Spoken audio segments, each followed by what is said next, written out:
It's showtime.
Listening to the Sports Nutz. Welcome, y'all. It is Friday. We made it. You made it. Oh man, we finally got to that Friday hurdle. Thank you all for tuning in all week. We have had so much fun, such a great response by everybody. It really has been a real treat to have basically an episode every day. It's been a lot of fun. Man, I want to give a special shout out to everybody who is listening to literally the greatest sports talk show ever in the Sports Nutz on 95.5 KFCE in Terrell, Texas, as well as TigerNation.live and the other radio stations that we air on, as well as the 37 other countries we air in. Thank you guys for the overwhelming support. It really does mean a lot to us. We just surpassed the 3,300 subscriber mark. It really does mean the world to us. As you guys see, we're all here but one. That's because he is at a daddy-daughter dance, and I say go have fun, seriously, because you only have a 10-year-old once. So, and I'm not there yet. I'm close, but I'm not there yet with my daughters. Y'all, we have a special guest tonight. This gentleman is going to come on. His name is Bo Crutch. He's going to talk to us about the Seattle Kraken. As you see, Shane's little background there shows the Seattle Kraken in him. But man, Shane, how are you doing, sir? Well, man, the work week is done. Man, it's Friday night, 7:30. Man, it's a better, no better time than to be here talking with you guys. Real excited for the special guest tonight. But man, a big weekend coming up too. So looking real forward to Sunday for sure.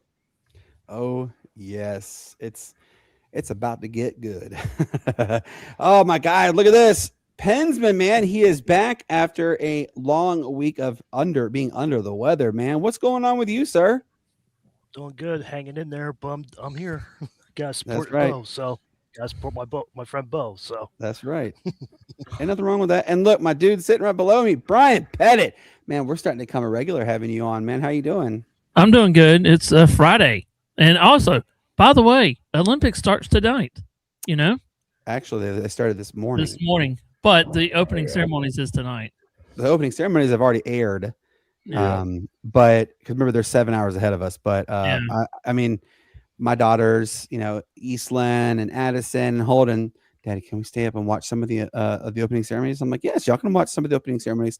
The Olympics is a big event in the Keeler household, indeed.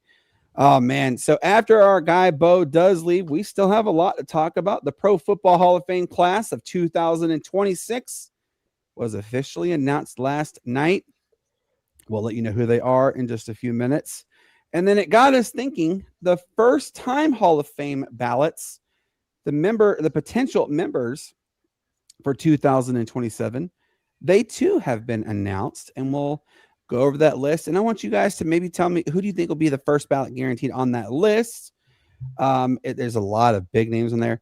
Your 2025-26 NFL MVP is. We'll tell you guys in a minute who he is, and just what happened on the stage was really cool. One of the biggest upsets of the season, and more likely overall.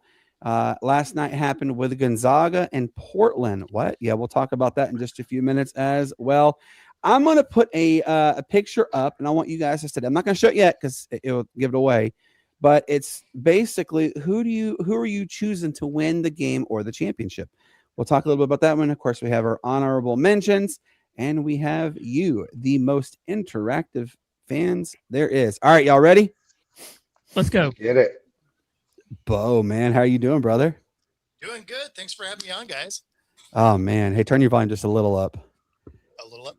Yeah, your volume's just a little down. There you go. Yep, much better. Oh, man. Bo, I want to say I'm really honored that you did agree to come on the show. And I mean, like, first off, like, come on, man. You guys are about to have, like, Cloud 9 happen in the Seattle metropolitan area. So let's dive right into it. Now, we are witnessing one of, if not the most competitive NHL season, especially with the Western Conference, Yes. with how close it is. I mean, gosh, it is like you look over here, you have somebody breathing down your neck, look right here, someone breathing, you look behind you. Look, I mean, it's literally everybody is, they're jostling. The only one that's technically not jostling, although it's coming, is Colorado. Obviously, we're about to have a much needed, deserved 1 month Olympic break. My question to you, Bo, is who do you think is poised to turn heads to start the second half of the NHL season? Man, that's a good question. It's such a weird break this time with the Olympics. And so that's where I think it's going to be a little bit of chaos for that first couple of weeks coming out. Some of these teams that may be floundering a little bit might be able to regroup and go. And then you have to wonder, does Colorado start to fall apart? They've been on this run, and then all of a sudden you have this huge break. Does that kill that momentum?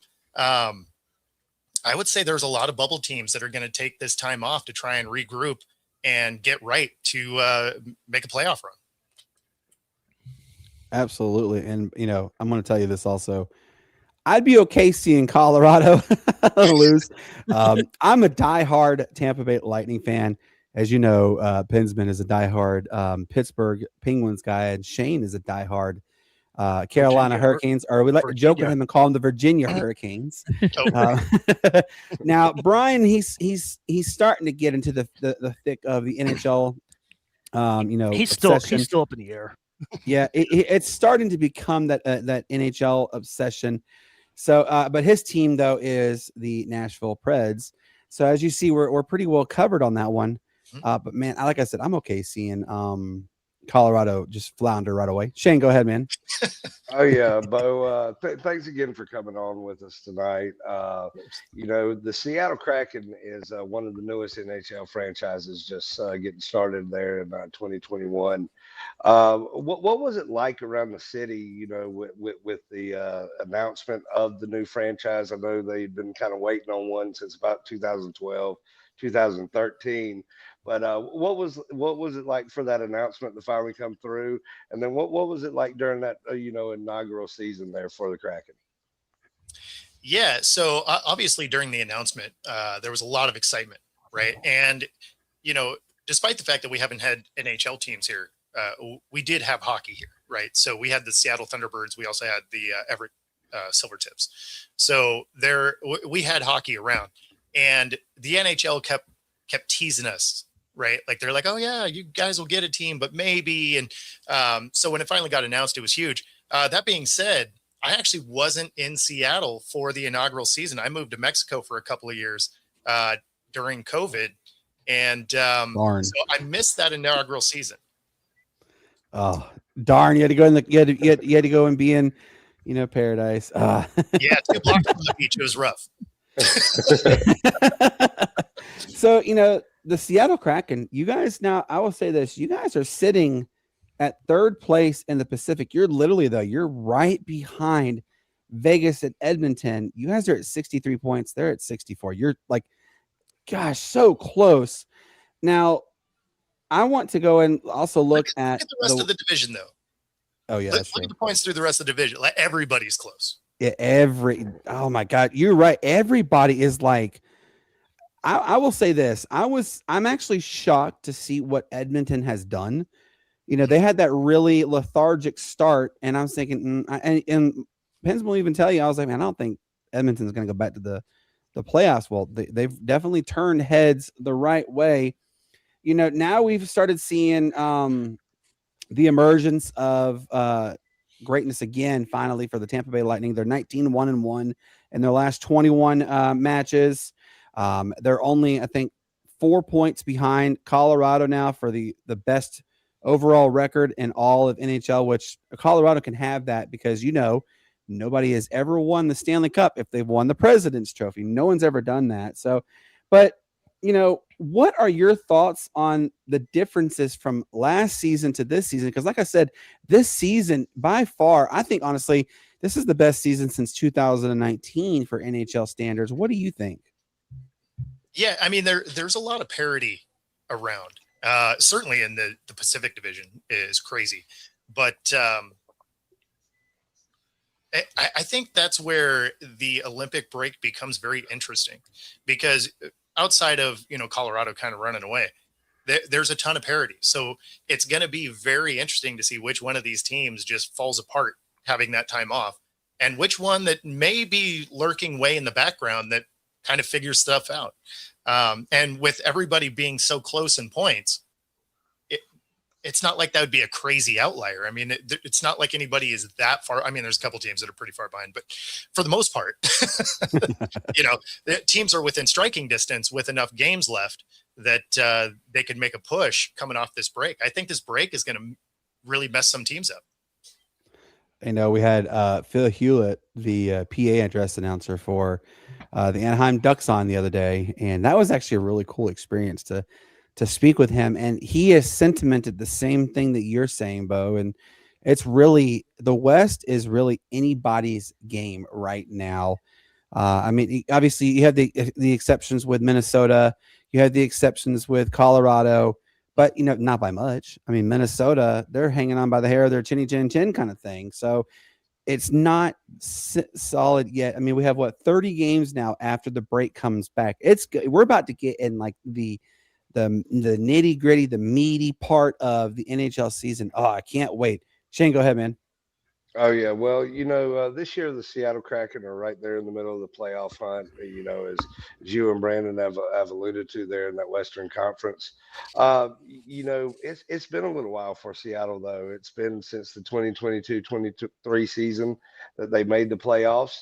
What could you see if Seattle does break through, get one of those playoff spots? How's the atmosphere around the climate arena is going to be?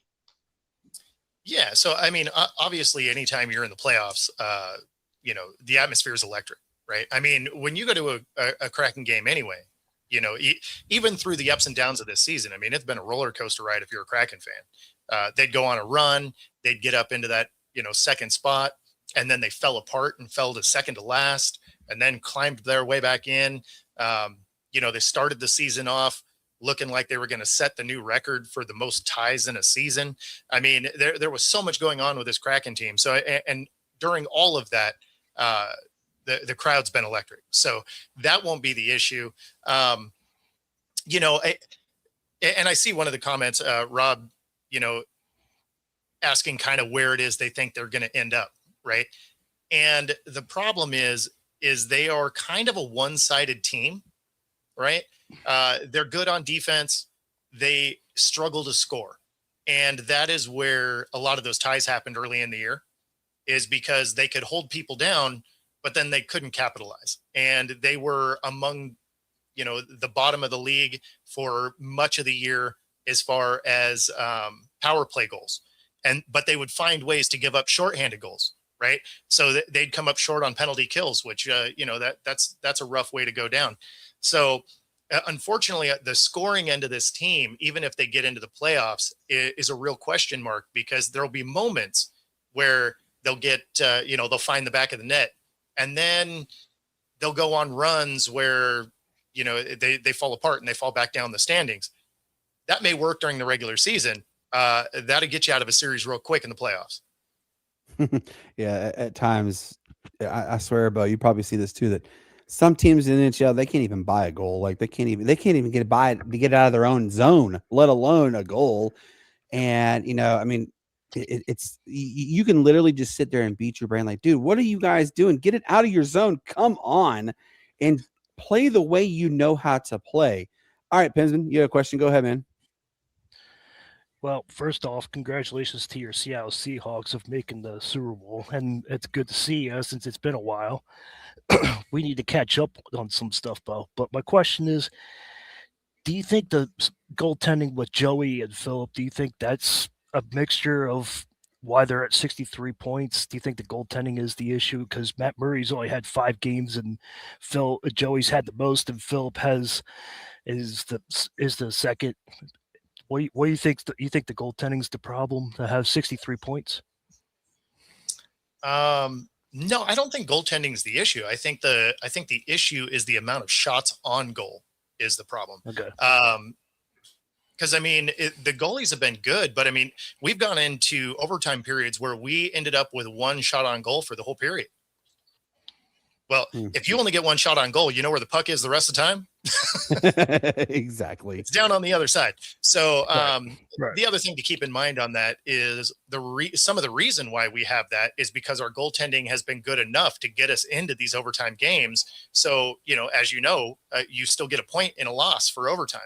And, that has helped us a ton because we've had a lot of overtime games during this season, especially early. And so that is actually a testament to, you having 70 minutes of hockey that they have to defend. So yeah, I would say the issue isn't really the goaltending so much. It is getting the puck out of our area and actually putting it in the back of the other net. We've seen, Bo, for something that rarely happens literally in hockey with goalie fights. We've seen 2 this year.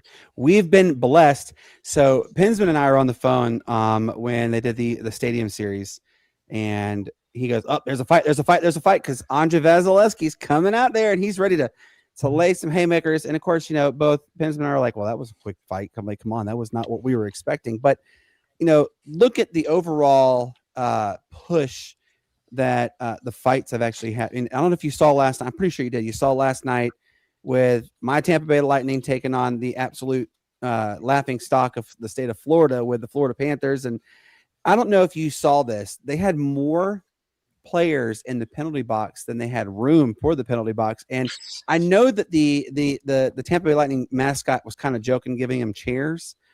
They really kind of needed to have chairs in the penalty box because there were so many.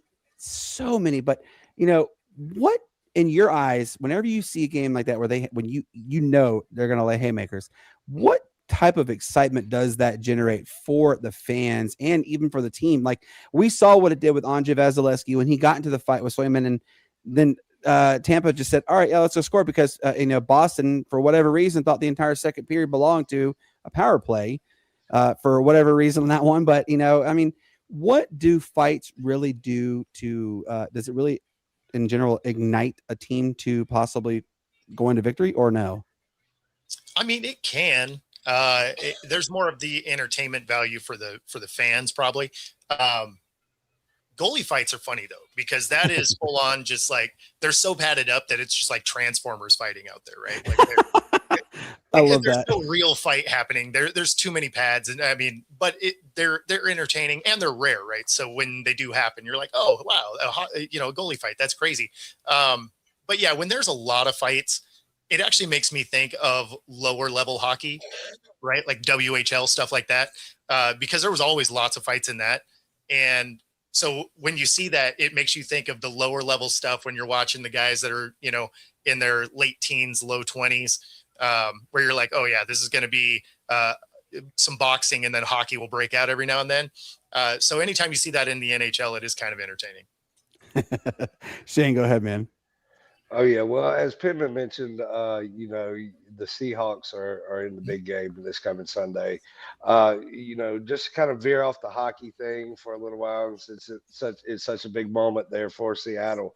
Give us kind of your keys to the game and your prediction on it. Yeah. I mean, obviously, I've been talking about this for 2 weeks. Like this has dominated the airwaves for sure.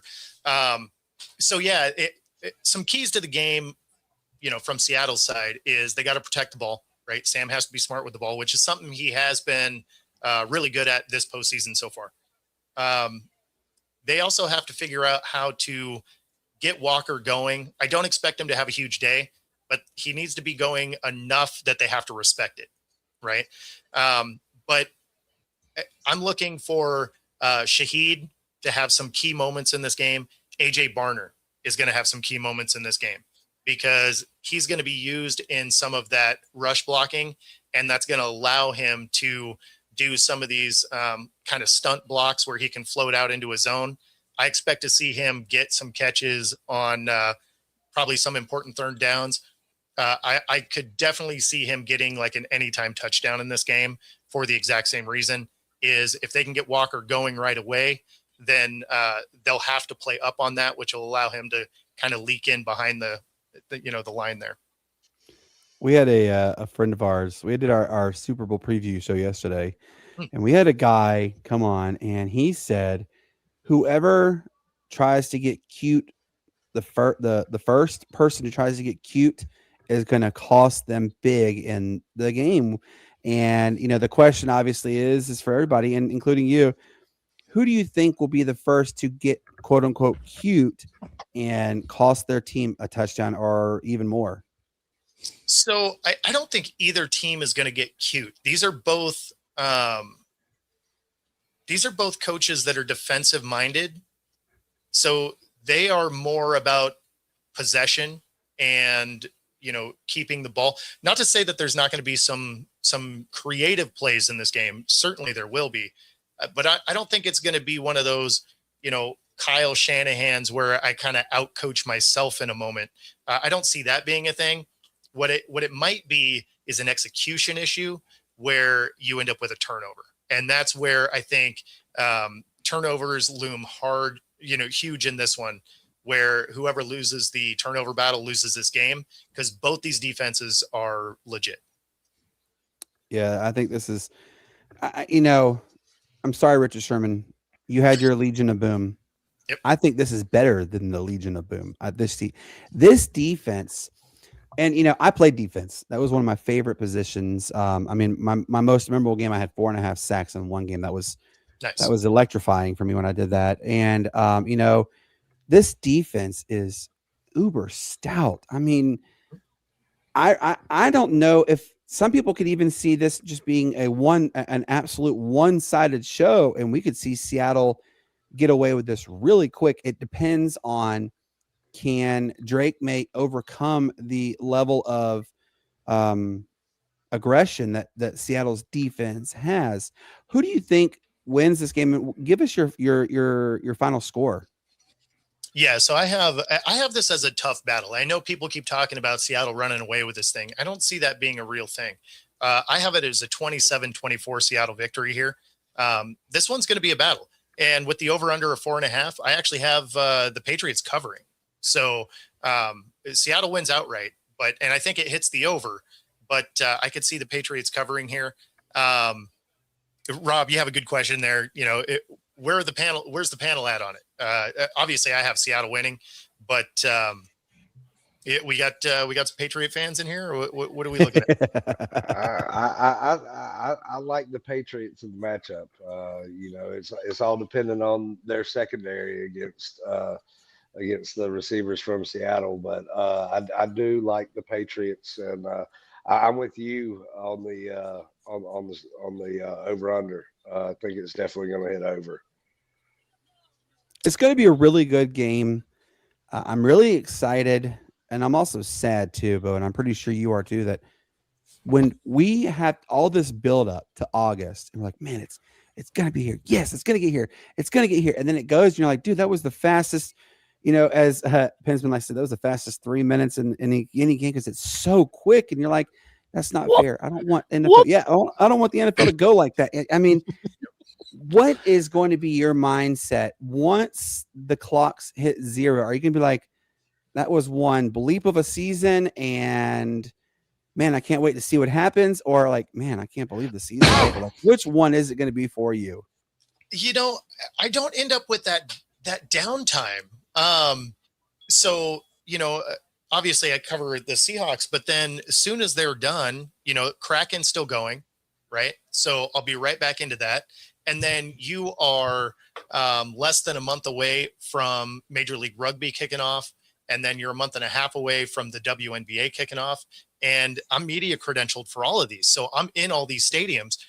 So I don't really end up with the downtime to be like, have that Boys to Men song. It's so hard to, say goodbye. Like, I love that. I'm just on to the next thing. And so, yeah, don't get me wrong. Like, the season always goes so fast. The off season seems like it takes forever. You get these little like segments where you got the draft and some pro days and, all of these little things along the way. And then, you got that slow build into the season, and then it's off to the races. And then it feels like as soon as it started, it's over. So I agree with you there, but my off season isn't. You did mention the WNBA. We don't know yet. We're all in limbo, like what's going to happen. Do you think that we will head into a lockout, or is there going to be like a last second ditch to get there's going to be some deal that's going to come at 11:59 in the evening, and the WNBA season is saved? What do you think? So if they're waiting for that, it's a problem anyway. Mm-hmm. And the reason for that is a lot of your veteran stars aren't under contract anywhere. All those players had their contracts end at the end of this CBA. So even if you were to somehow get this miraculous push at the very last second, the players still aren't under contract. So these teams would still have to try and get players.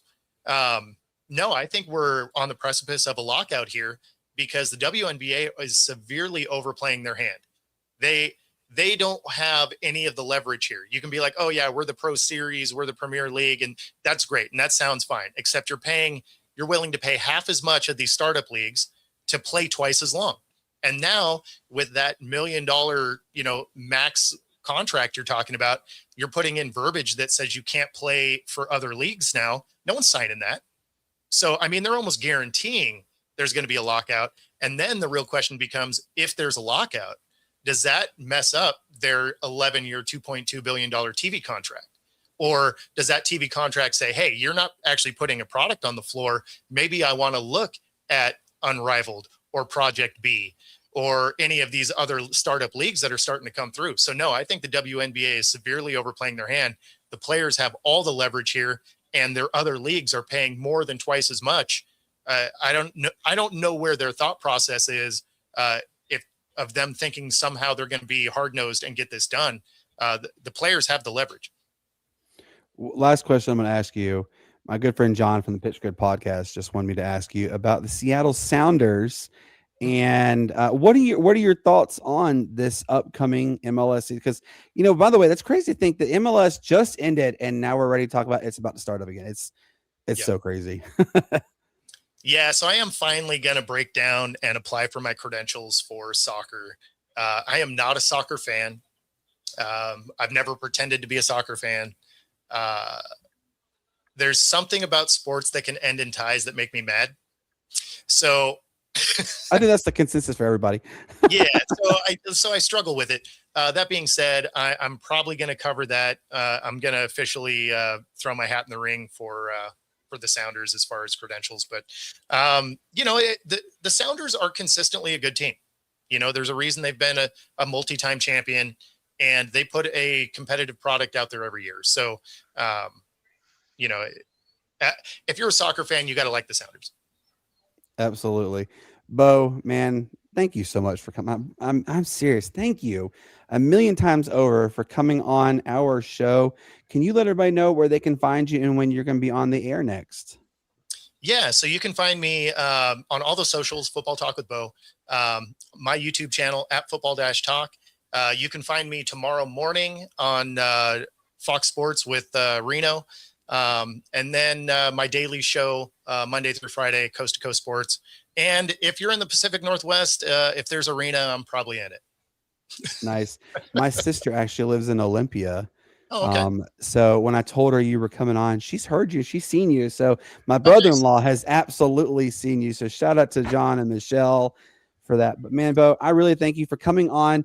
I want you to do me a favor. Go enjoy your weekend while you can before you have to get back into the grind of things. But go have a good evening, good weekend, and we'll talk to you soon. Sound good, man? Absolutely. Thanks for having me on, guys. Ton of fun. Yep. Take it Take easy. care. Yeah, appreciate it. Oh man, that was cool. Come on now. All right, so let's get going, guys. I know you guys are excited as I am. Now look, this one, I'm trying to get it. Hold on, I'm pulling it up. Hold on. All right, the Pro Football Hall of Fame class of 2026 was announced last night. Y'all ready? This is cool. And this is your Hall of Fame class. I want you guys to really look at it, absorb it. I know who Shane is eyeballing. I already know this one. So I'm going to go eyeballing. And I know who you're eyeballing right away. So I'm going to go right away to you, Shane. You know what? I'm going to go right away to you, Shane. What are your thoughts on this Hall of Fame class? Well, of course, I was on Keekly Watch last night. Yeah, he actually texted me. He texted me. Yes, sir. But man, it's great to see him get in. I think the consensus around most media that was covering the Hall of Fame and all going into this was, hey, that's what you need to put behind his name as Hall of Famer. To be the second youngest player in the Hall of Fame ever at the ripe young age of 35. That's another great thing. But of course, it's good to see Breeze and Fitzgerald get on there first ballot. Vinatieri, well deserving him getting in, and then Roger Craig getting in, seeing the emotion, of finally getting in and getting enshrined in the camp. That was definitely great to see. So. Congratulations to the class. As we're going to talk here in a little bit, it's only going to get harder for people to get in with the people that are coming up now. Yeah, it's definitely gonna be. What do you think, Brian? You see the pictures, you see the class. Maybe if I look, there you go, there it goes. What are your thoughts on the class, and who are you eyeballing and saying, man, it's about time that XYZ got their notoriety that they deserve? Roger Craig. I'm so glad you said that. I really am. I was hoping one of y'all were going to really say that because he's gone through so much heartbreak, so much frustration. I mean, there's times he's literally just barely under, and he was never getting that opportunity. And I'm so honored that he is able to witness him finally getting his just desserts, which was to be part of the Hall of Fame. So, and I'm glad Kinkula got in it too. Yeah, I'm glad. Of course, it's hard to believe he's only 35. Like, just imagine how much even better he would have been had he not retired at a young age. I understand why he did it for safety reasons, but just could you imagine he could have even had better numbers than Ray Lewis? What do you think, Shane? Oh yeah, he was definitely on track. I mean, he was consistently all over the field and was able to put up the stats. But was such a smart player. Like you look back on it, him and the middle linebacker greats, Ray Lewis and all, they were so smart in the way that they actually prepared for offenses, and they didn't just prepare for the first play. They prepared for the audibles that the offense would go. I mean, you hear numerous stories on people that played against Keekly, and you hear them say, "Hey, he was calling out the play and telling people where to go before the quarterback." Yeah, he even diagnosed it finished the like audible. that. He knew how to So- diagnose the play before they even got fully set. He's like, "Up, there's going here." I mean, just an absolute amazing field general. Oh yeah. Definitely changed the game because now the quarterbacks have to be like those Peyton Mannings and those Tom Brady's.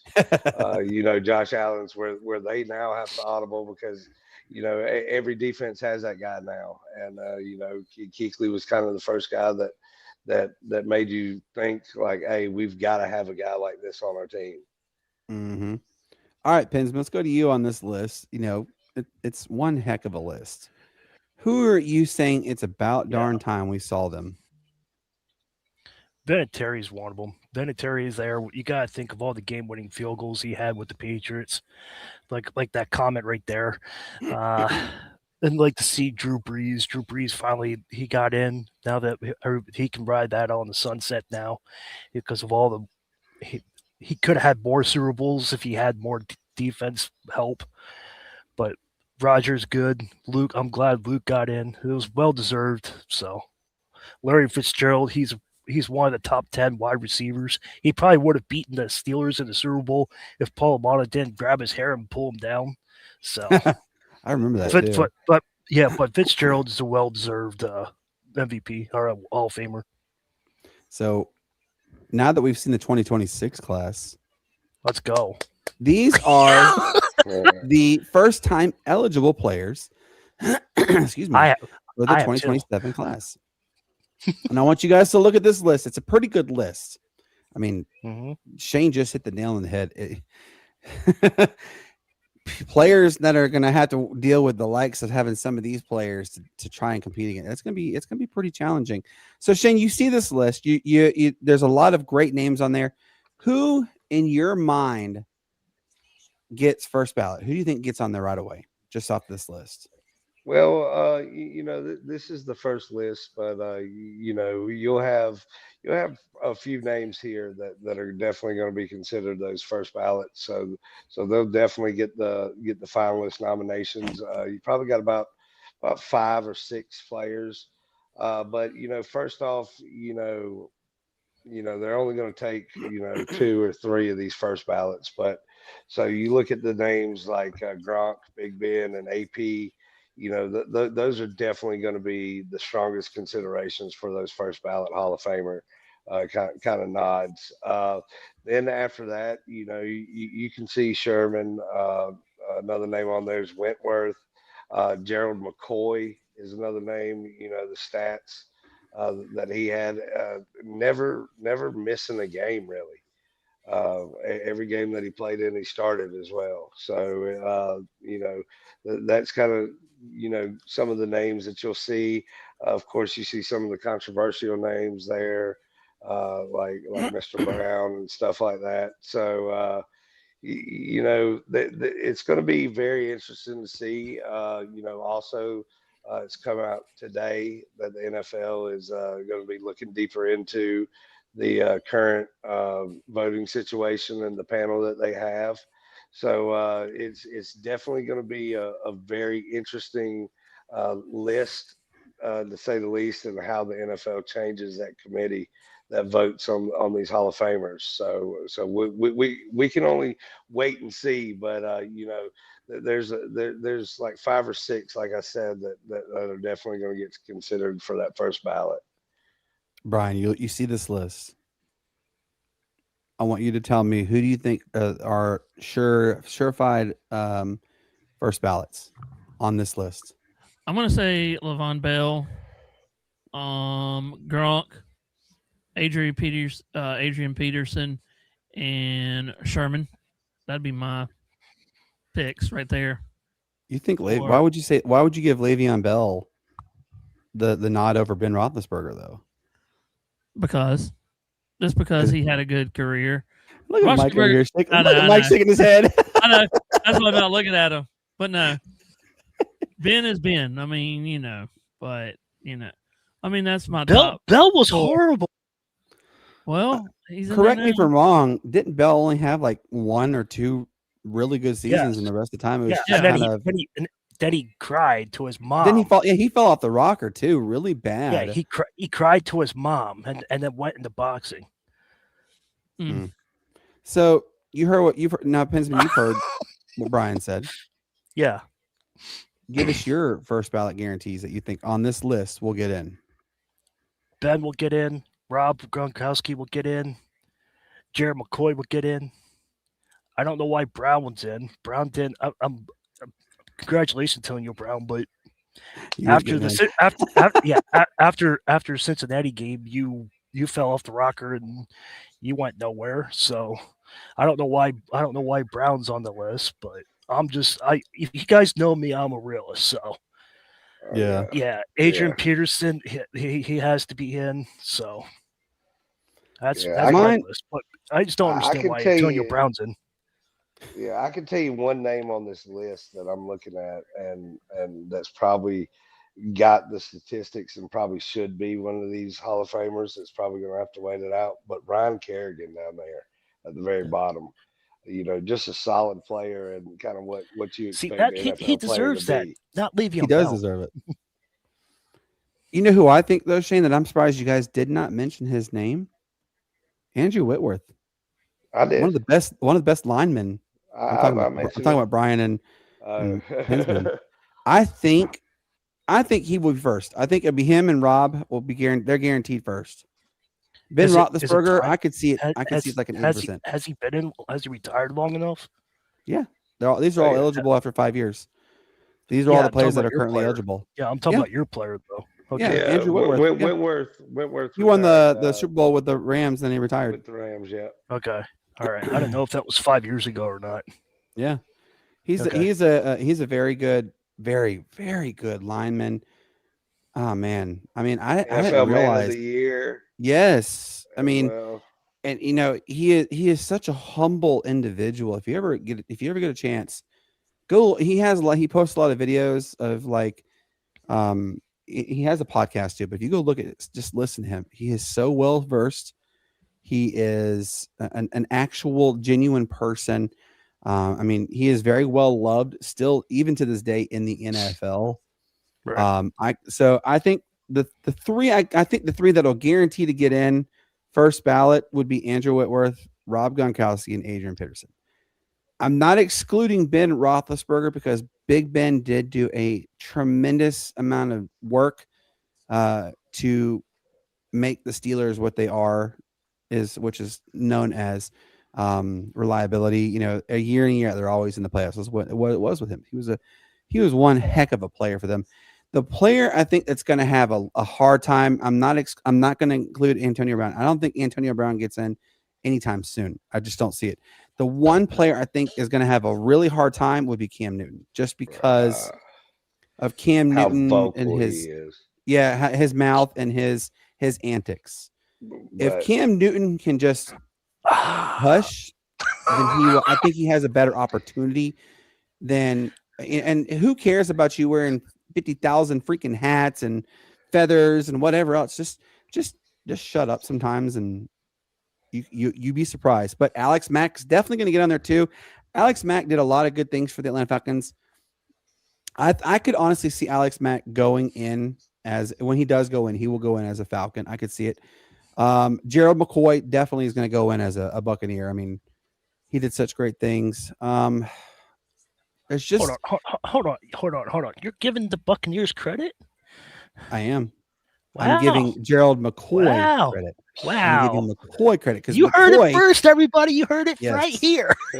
Gerald McCoy ate the Atlanta Falcons up for breakfast, lunch, and dinner every time he played. And when he announced that he was retiring, I was like, thank God not to see him anymore because he was always in the backfield.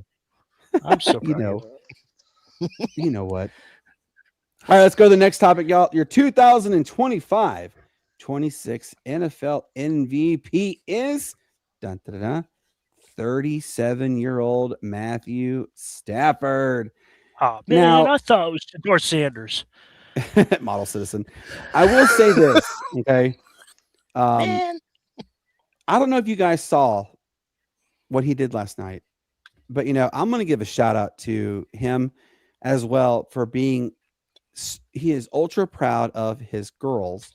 He is a girl dad ×4. I am a girl dad ×4, and I think it's the greatest thing ever to be a girl dad. I love being a girl dad. And if you guys go back and look, all 4 of his daughters, they were in the same dress. They all were smiling ear to ear. And then here was the coolest announcement. He goes, I'll look forward to seeing you all next year when we're kicking everybody's bleep.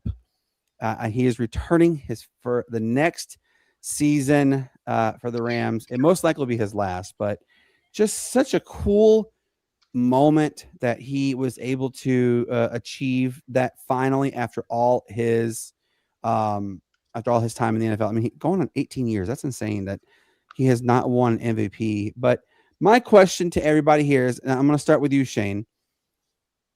Could the planets align and everything just comes out right that Matthew Stafford gets to ride off into the sunset, hoisting that Lombardi a second time?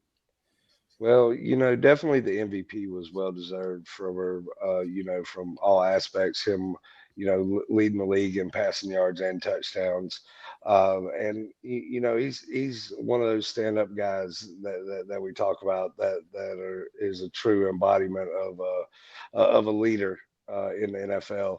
So, with all that being said, though, we're in a state of everybody moves around in the off season now. There's no kind of further team loyalties and everything that we see.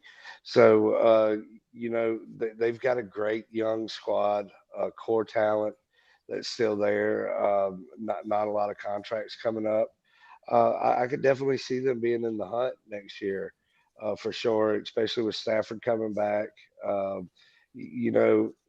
As you mentioned, he's 37, so it's his playing style and all that, he could go a few more years if he wanted to. I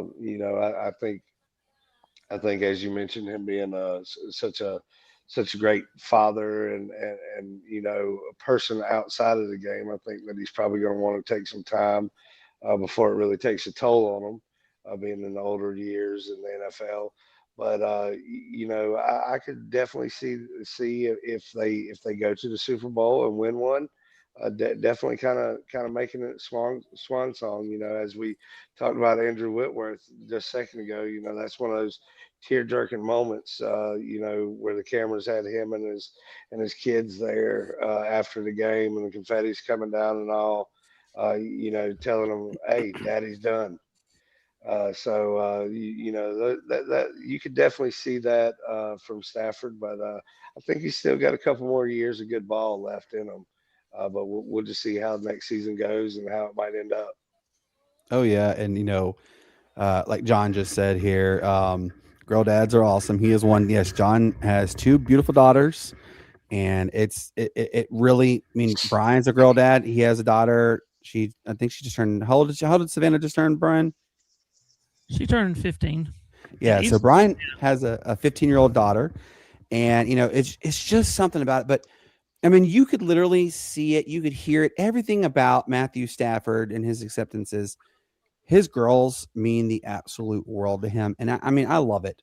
That is where it means the most. And little surprising fact, you probably guys didn't know this.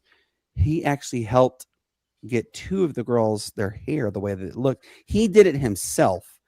That's how much he worships being a girl dad. So absolutely tip your cap to an illustrious career, and glad to see he's back. All right, I got another one to show you guys, and I got to make sure to pull the right one. Is this it? No. All right, so I didn't put it on there. So last night, actually, did I? Yeah, last night we had one of the biggest upsets ever in college basketball. Gonzaga played little bitty itty bitty team in Portland. Well, guess what happened? Portland, the Pilots. They're only an 11-win team. They were 10 wins last night. Well, they're an 11-win team. They had never, ever upset a top 25 team. Well, guess what? They did it to Gonzaga at Gonzaga. They won 87-80. And it got me thinking, what was the largest upset in college basketball history that you remember watching? I was going to say give you 2, but I want you to just give me 1 for time constraints. I'm going to go to Shane first, then we'll do Mike, and then we'll do Brian. So Shane, give me one of the largest upsets in college basketball history that you remember watching? Oh yeah, well, I first off want to point out Portland's head coach tore his Achilles because their players were so sick and had injuries last year. Or last week, he had to sub in for the practice squad. So doing that against top 25 team with the torn Achilles, fresh off of surgery. Shout out to him for doing that. But my first one that I remember is probably one of the biggest upsets, that we've seen in the NCAA tournament history when George Mason took down number one overall UConn there in the 2006 tournament. They went through seeds 6, 3, 7, and eventually won. One of the first big mid majors to be into the NCAA tournament and go all the way down to the Final Four. That was just kind of a special team. They all the offense had double figures, all the starters. And they just, they took down Rudy Gay and a number one UConn team. That was poised to make a run for the national championship that year. So that's the most memorable one that I can think of. I've got another one. Of course, Virginia Tech beating Duke in the ACC championship game a few years back. But I could go on for a long time for that one. But so let's go ahead and move to Mike for yeah. Mike's over there shaking his head because Mike is actually a Duke fan. So, Mike, what about you? What is the biggest upset? I remember that what he's talking about. What is the biggest upset that you have witnessed that you get to watch in college basketball? That game that he's talking about, and I remember I need help from here, but Davidson was in a day when Curry was playing, and they played some big school, and they knocked off a big school, and that was an upset. Nobody couldn't believe it. I don't remember. I have to think back. Let us, John, if you know that answer, please let us know too. Yeah. I just know that was a huge upset. And I remember watching. I just can't remember who Davidson was playing. What about you, Brian? So mine was the North Carolina Duke game years ago when Laettner hit that last second shot. Yep. That was the one where he just caught it and turned around and spun around and then shot. Yep. That was mine because I was actually at camp that time, and then when it went off, everybody's like, "Oh, North Carolina's gonna win," and then all of a sudden he drained it, and it's like, surprise, and then Duke won. That is actually in the fan when it got crazy. That's Duke also and North Carolina are playing tomorrow night, by the way. Just let everybody know. I know. Yeah. That's why I brought it up too. And that's also, ESPN did a 30 for 30. Everybody hates Christian Laettner, so that's right. Check it out. That's true. Mine is it was actually 3 years ago, going on 3 years. God, when Furman, the 14th seed, they go in the NCAA tournament. They're playing against number 3 Virginia. Ain't no way they're going to lose to Furman. No, Furman said, "Oh, no, we're going to make it interesting." And then they steal the inbound pass. Garrett Heen passes the ball to JP Pegues. Pegues hits the 3. I was producing that game at the time, and one of the producers with me, Lonzo, said, "Watch, he's going to make this." And I go, "You think he's going to win?" And he's like, "Yeah, he's going to make a 3 and win it." I said, "That would be something." And sure enough, it happens, and you hear Dan Scott go, "Pegues for 3 in the win, God!" And I kid you not, me and Lonzo jumped up. We're like, "Oh my God!" And Lonzo goes, "You got to get back on there because they're still going." I thought the game was over, but there was like 2 seconds left, and I was able to capture that moment. I had, we have to set back then. We had to set 4 different recordings happen with cool edits so we could catch it in time, and we caught it, and that was they still, to this day, CBS Sports still airs Dan Scott's call. So it was really cool on that one. All right, so I'm going to give you guys a picture. Another one. Yes, I'm all about pictures today. And Shane, this is the first one. I'm going to turn the banner off so we don't have the banner interrupting. It's game 7. It's a tie game. You have 1 shot to win it. Just 1. You see it goes from Robert Horry all the way to Michael Jordan. Those are the players right there. Who are you choosing to win game 7 on the final shot off of this list? Oh, yeah, well, there's some great players there in that picture, but we all know this is AI generated because LeBron would be up drawing a play up for himself to take the shot. And how to flop But and how to flop next.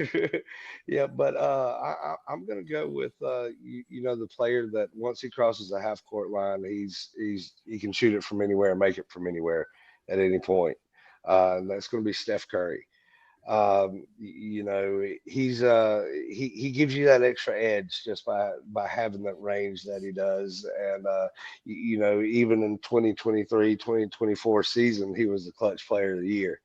You know, that just shows that he's about that life, to say the least. But you know, his career shooting percentage splits are kind of ridiculous, you know, when you look at it and when you actually talk about a clutch gene. You know, when leading, he's a 47.1% field goal percentage, and then 42.8 3-point percentage. But when trailing in the fourth quarter, he's at a 48.2% field goal percentage and a 43.1 3-point percentage. So, you know, as the time dwindles down, if they're down and everything, he just keeps getting better. You know, for that clutch shot, I'm going to go with Curry and the ice running through his veins. All right, Mike, let's go to you. You see the list. You see the picture. Who are you choosing to win Game 7 on the final shot off of this list? I got Kobe Bryant all day. Ooh, I like that.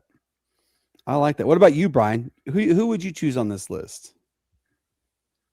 I'm gonna take one for the team here. I'm gonna go Michael Jordan, but it's like Michael Jordan said one time on one of the interviews that if it did come down to a last second, it would be they were on teams, it would be him, Kobe, and Steph. And he said he would actually throw it to Steph and let him shoot it if it would get across to half court, but he would make the game time decision. So you'd have to go to Michael Jordan or Steph Curry, but I think it would be more Michael because he's made a lot of Game 7 wins.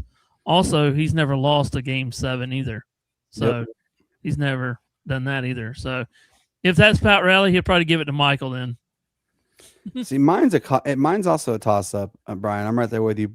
I would either choose Kobe or Michael, those two.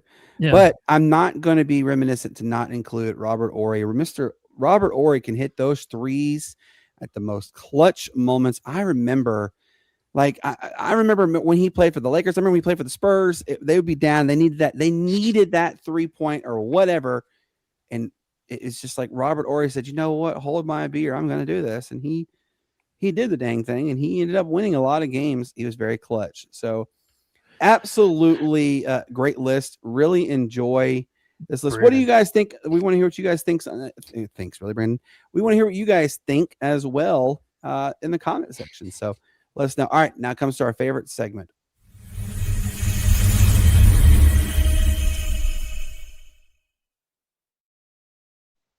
Yes, it is our honorable mentions. We are working on a slide, actually. Brian's going to try and make it a more flashier slide on that. But, you know, there's a lot of things that we like to cover with the honorable mentions. We usually cover 1 to 3 stories that the mainstream media either doesn't cover often enough or cover, period.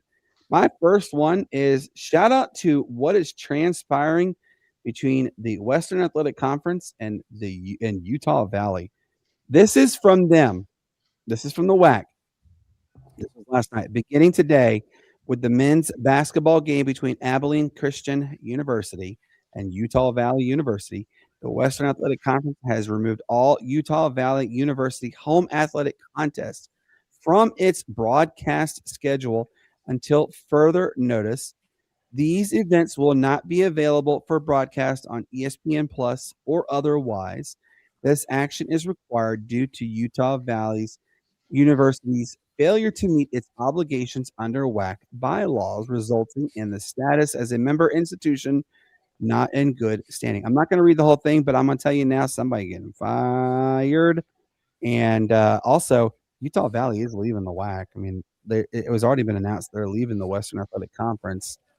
So mean, are they really going to shed a tear? Yes, because of the broadcast revenue that could come about, but no, they're not going to cry about it. Dang, give us your first honorable mention, sir. My first honorable mention, I don't know if we've mentioned it or covered it here in the past week, but about a week ago, shout out to the IndyCar series in Washington, D.C. There'll be a Freedom 250 that's going to be run August 21st through the 23rd. There in the streets in the Grand Prix style of DC, going right by the Capitol and all that kind of good stuff. Shout out to them. It's the year of the 250th anniversary of America, and man, we're seeing some good events lining up for this. Not only with the IndyCar series in DC, but the NASCAR going out to San Diego and doing it at the Naval Base. So, shout out to them and America for the 250th birthday. Amen. All right, Brian, give us your first honorable mention. I'm actually going to go Clemson basketball. Last night they won over Syracuse. Are you sure it's Clemson basketball? Is it football, soccer, hockey? No, it's basketball. But you got to think about this. Clemson's only lost. What surprises me though, Clemson's only had one loss in the ACC this year. They've lost 4 games total. It's insane. Yeah, I know, but they've only lost. That old cliche, the Brad Brown LLL is gone because he's winning. Yeah, so it's going to come down to Clemson and Duke in a couple months right here. So you know he's got a good ball team. So we'll have to see if Clemson chokes or Clemson keeps on winning. Absolutely. All right, Benjamin, give us your first honorable mention, sir. In case you guys missed it last night, Avery Hayes just got called up to the Pittsburgh Penguins organization, and first 2 shots he takes, he gets 2 goals. So that's my first shot. That's my first honorable mention is Avery Hayes for his sensational debut last night. Absolutely. That was really cool on that one. All right, my next one's got to be a shout out to the University of Hawaii. They came out this weekend and reaffirmed to everybody. First off, this was a really bizarre situation. If you wanted to watch any of University of Hawaii's football games, basketball games, whatever games, you had to do pay-per-view. It was through Spectrum Sports. Well, they just made this new announcement literally the other day about this massive, and it's uber massive, nationally televised TV rights deal with not only the CW, but it's just a bunch all together. Hawaii said, you're not doing pay-per-view anymore. You will get to watch every game for free. And Hawaii has already announced, and this is from our good friend Ku'ule Agbenyani. She's also told us too that, remember last year they had 6 nationally televised games. Well, this year it's already been announced they have more. Could we see all 12 games be played on there? Possibly. We'll see. I also want to give another shout out to Hawaii because the Hawaii rule is back.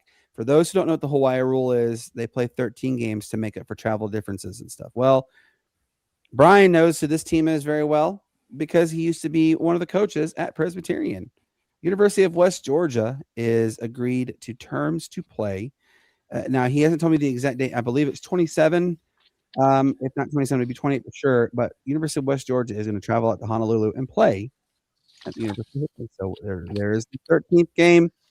It is back. This is back. I have to do that.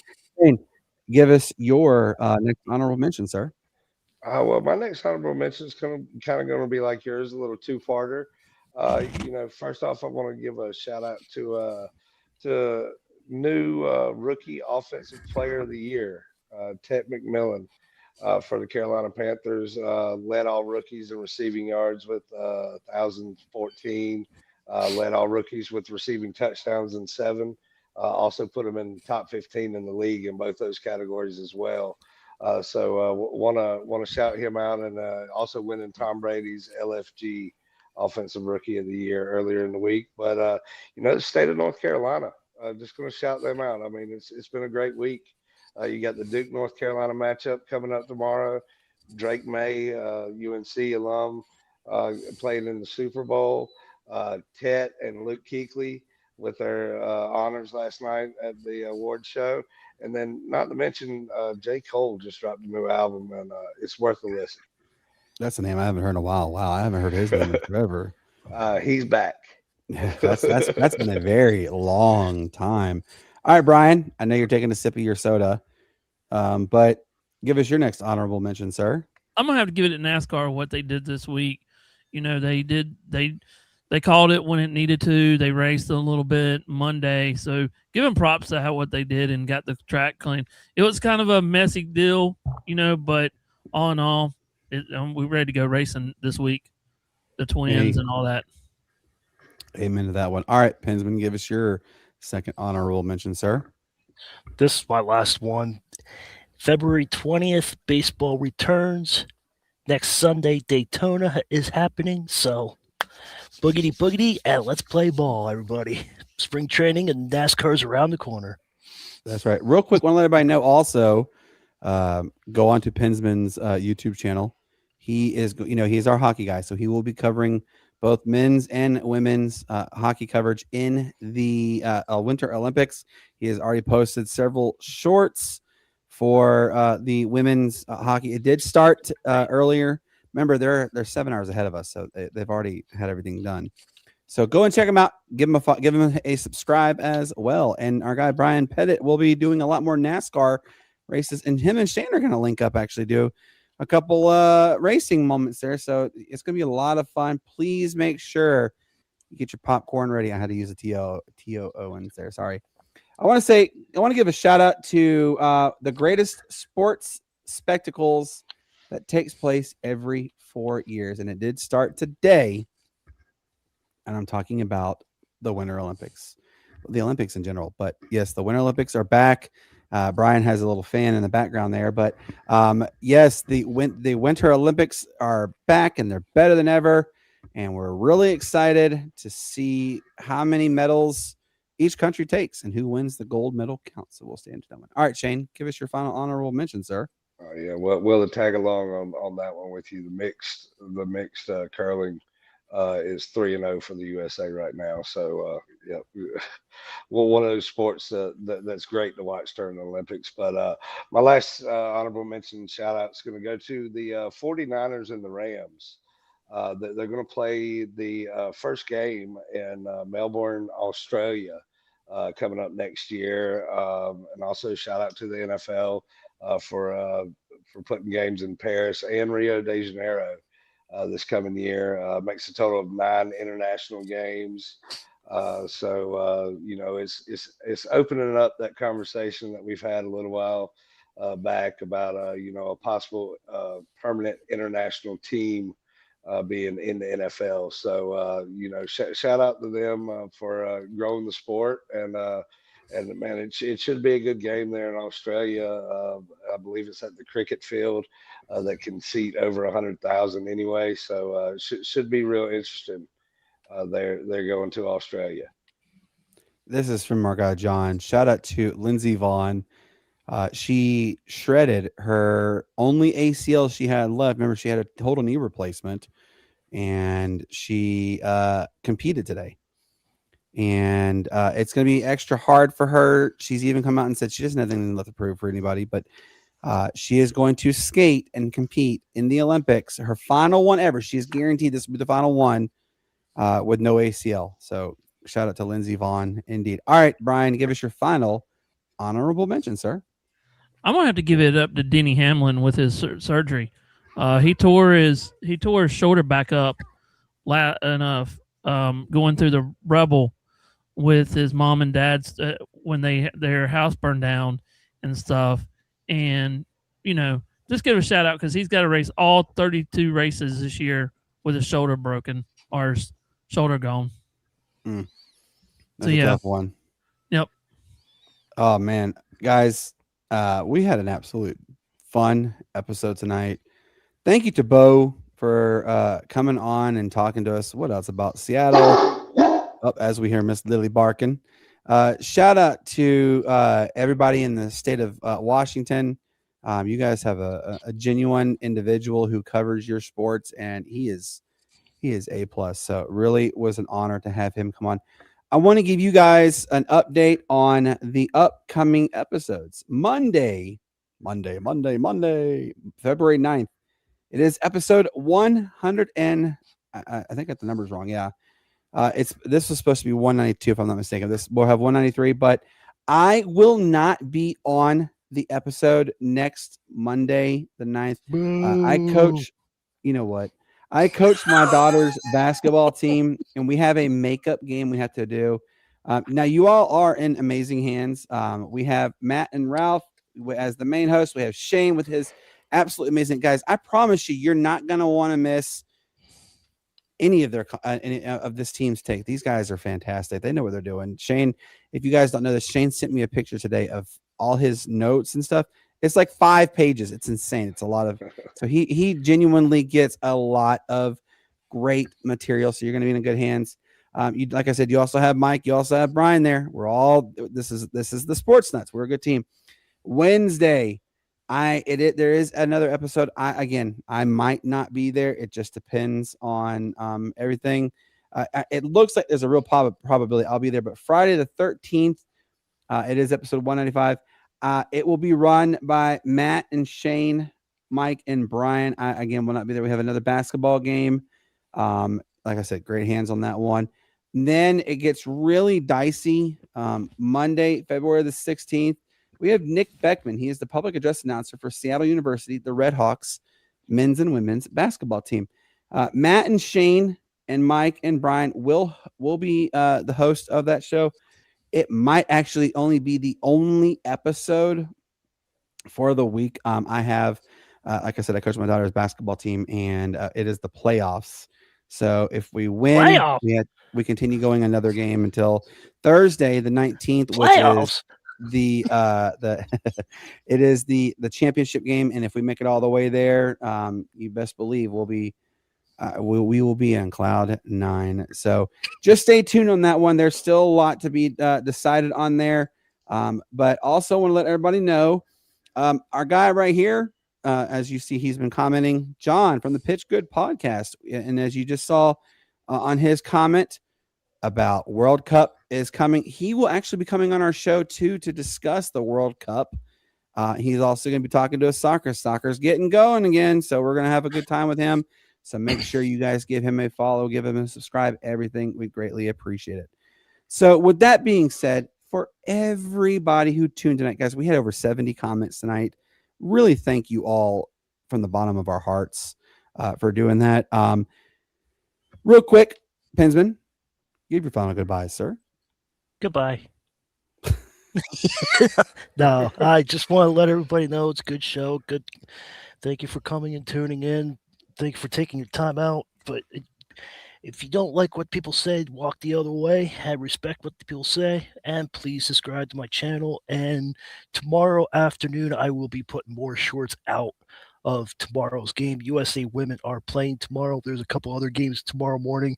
So tomorrow afternoon, look for my channels for more shorts. Subscribe to our channel. Subscribe to mine, to everybody's. And everybody stay safe. Amen to that one. Brian, give your final goodbye, sir. Just be safe, be kind, and love each other. That's it. I like it. Great show. Now, look, our guy Matt will always tell you it is the weekend. Yes, we're all going to partake in. We're going to partake in some adult libations. Don't drink. If you're going to drink, don't drive. If you're going to drink, then call an Uber, call a rideshare, because last thing you don't want to have behind you is the whoops, because then you're in a world of a whole lot of hurting right there, and you don't want, because I guarantee you, with it being the Super Bowl, and just a lot of other sporting events, the Olympics, you're probably going to be seen by that judge until at least Tuesday. So you don't want to get stuck behind bars, as Matt would always tell you. All right, Shane, give your final goodbyes, sir. Oh yeah, well, hope everybody has fun watching the big game this weekend. I know I'm probably going to be a couple pounds heavier with the menu that I got going on already. But man, hope everybody enjoys their weekend. Again, thank everybody for coming on, listening, watching us this evening. And, as I always tell everybody, may the good Lord bless you. Peace, love, and bacon grease. Peace, love, and bacon grease, indeed. Guys, I always tell you the same thing, and I'm going to tell you again. Peace up, A Town down. Why? It literally is the greatest sports day there ever was. Shout out to the Atlanta Hawks, by the way, y'all. They since they made all these massive trades, they had a player. This was a crazy story. They were gonna fly him out the next day. He said, no, I'm gonna drive. He drove all the way to the Atlanta Hawks game last night and scored 26 points. And that's pretty dedicated. That shows that he has the heart of a champion. So shout out to the Atlanta Hawks and everybody. I hope you guys have a fantastic weekend. Enjoy the Olympics. Enjoy the Super Bowl. Hopefully, if you're cheering for the Seahawks, they win. If you're cheering for the Patriots, they win. You guys have a fantastic evening, and we'll talk to you on Monday. Goodbye.